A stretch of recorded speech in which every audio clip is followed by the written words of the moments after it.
I'm going to address a portion of a message that was sent to me a little bit earlier. Not the full message, because there are some personal things in here that just don't need to be discussed. The person says, I see myself slipping into the YouTube channel trap instead of getting quiet more and doing my soul work.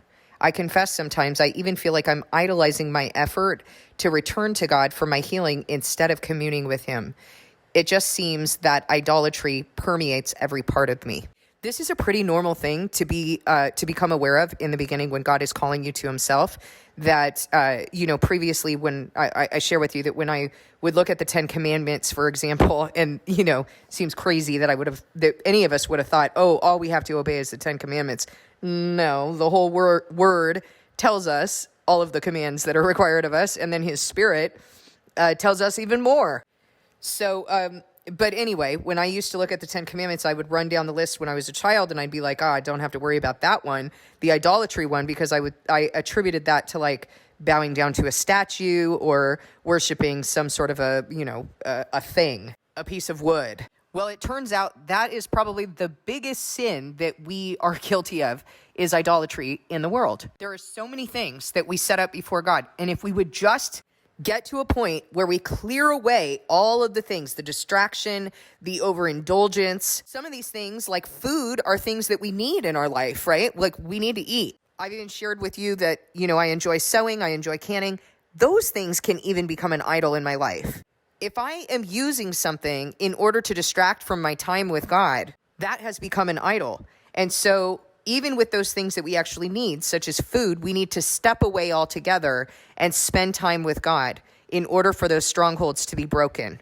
And so what this person is talking about are strongholds. What's a stronghold? Something that has a hold on you. It doesn't have to be complicated like counterfeit Christianity tries to make it. And there's not a memorized prayer or some ritual that you need to engage in. As a matter of fact, that's witchcraft. What you need to do is exactly what God has been telling you to do since the Old Testament. You need to return to Him. You need to repent. You need to sin no more, and He'll heal you. But what He wants is for you to set Him up, number one, in your life. And so if you've been living this kind of a life for so long, 30, 40, 50, 60 years, even 10 years, 5 years, there are going to be some things that He needs to clean up. And the way to get cleaned up is to fast. You need to be fasting regularly. You need to be observing His Sabbaths, His new moons, His festivals. Weekly Sabbath is a checks and balance for you. Because if you can't enter into His rest on Sabbath, then you have to scale back. Okay, you have to examine, what did I do during the week? How did I get far from Him? What did I start placing before Him? And so as you're doing this on a regular basis, God is going to teach you how to place Him first. He's also going to testify to the work you're doing. He's going to cast out that spirit of fear. He's going to begin to move you. He's going to begin to show you in your journaling and in your Heart Known series work. He's going to start showing you how to address the sin in your life. Where are these compulsions coming from? Why is it that you're engaging in certain behaviors that you don't actually want to do? Where are the chinks in your armor? Lukewarm, unoccupied, unresolved. There's a way to deal with those things.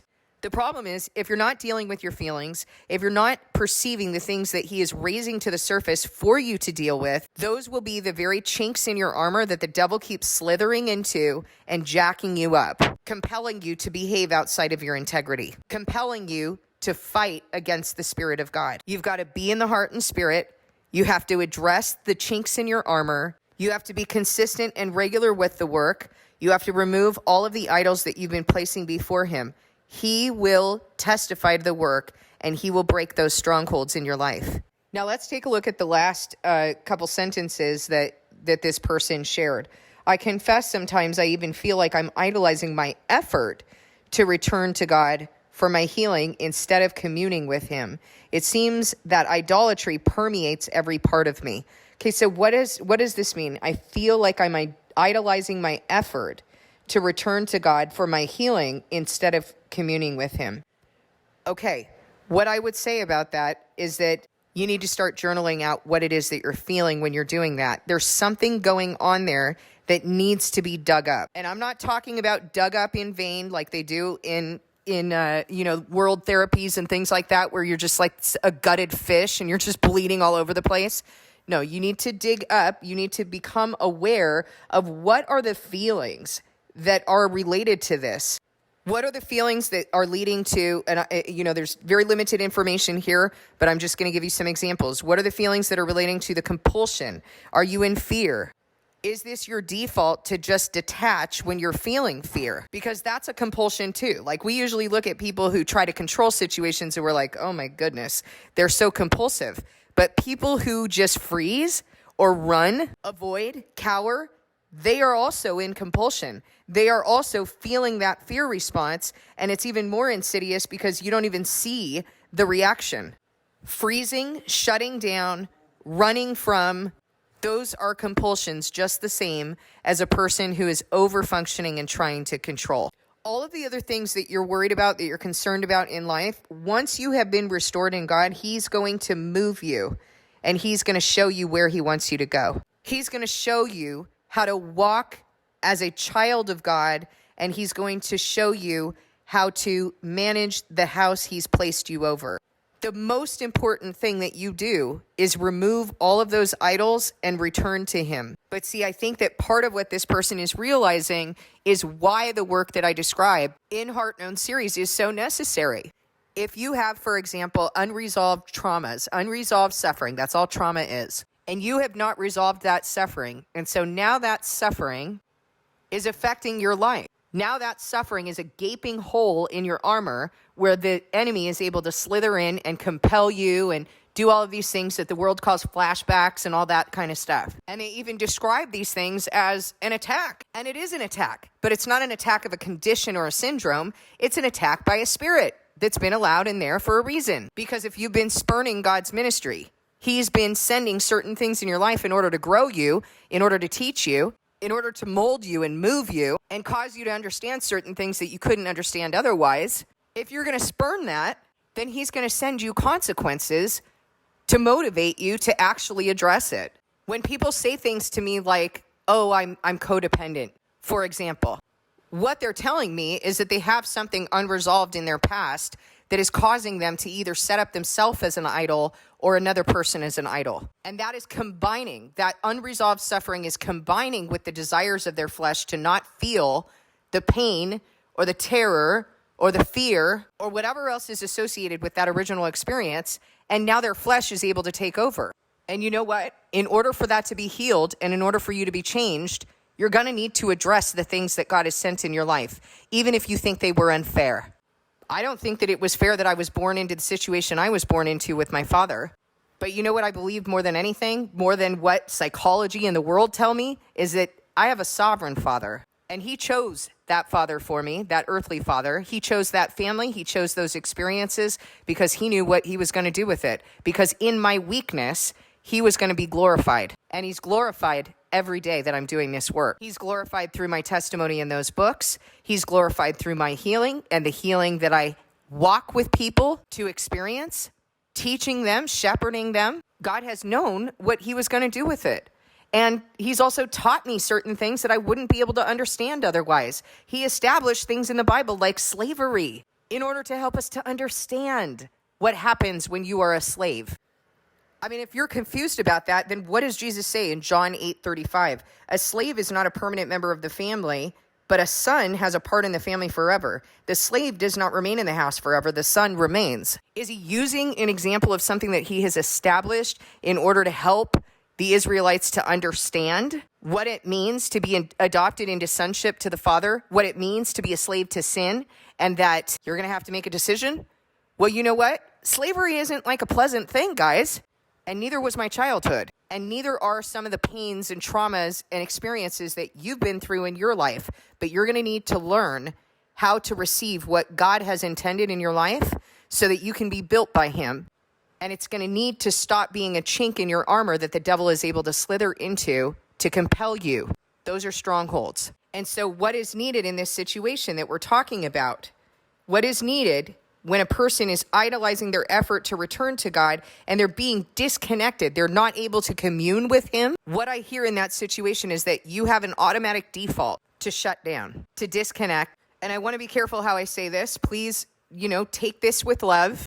It's not authentic. You're going through the motions of what you think you need to do, but you're not connecting. If you're not connecting with him, you're probably not connecting with other people. And so you may even find yourself in life, in relationships where people are able to take you or leave you because they don't see you as a human person. They're not connecting with you in a meaningful way in which you're impacting them and they're impacting you. And you're connecting in the heart.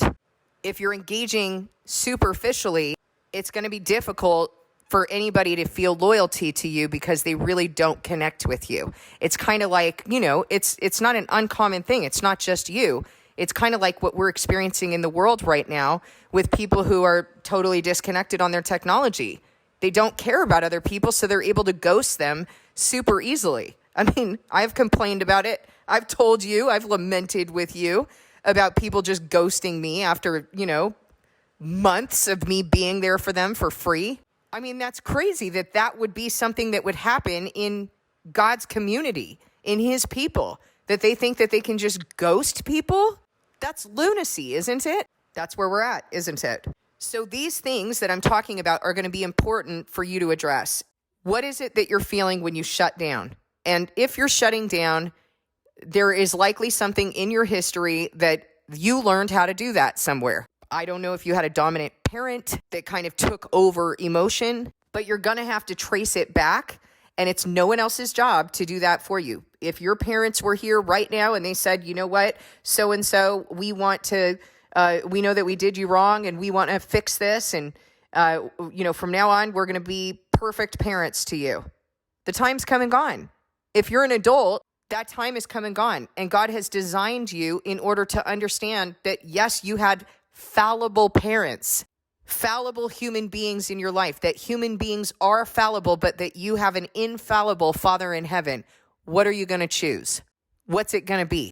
And now you have the responsibility and the onus to heal through those situations because God intends to build you through them. He intends to teach you certain things. And you know what?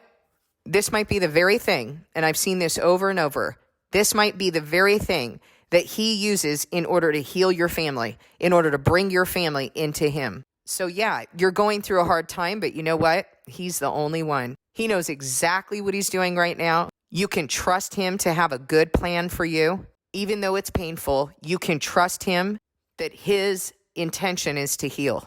So examine what it is that's keeping you from engaging authentically with him. Maybe you're afraid of starting the healing journey. That might be part of it. A lot of the things that we've been placing before him, the ways that we've been living our lives, whether over controlling or avoiding or whatever it is, they've had their function. They've had a protective function. Avoiding intimacy with others, avoiding them knowing you and you knowing them and just having interactions, that has a protective function. It keeps people at bay so that they don't get too close, and it keeps you from feeling like you're being exposed. Over-controlling has the same thing. You're able to, you think that you deceive yourself into thinking that you're controlling everything into being perfect, and usually you control it into a big old hole. I hope this has been helpful. Please feel free to continue to ask your questions.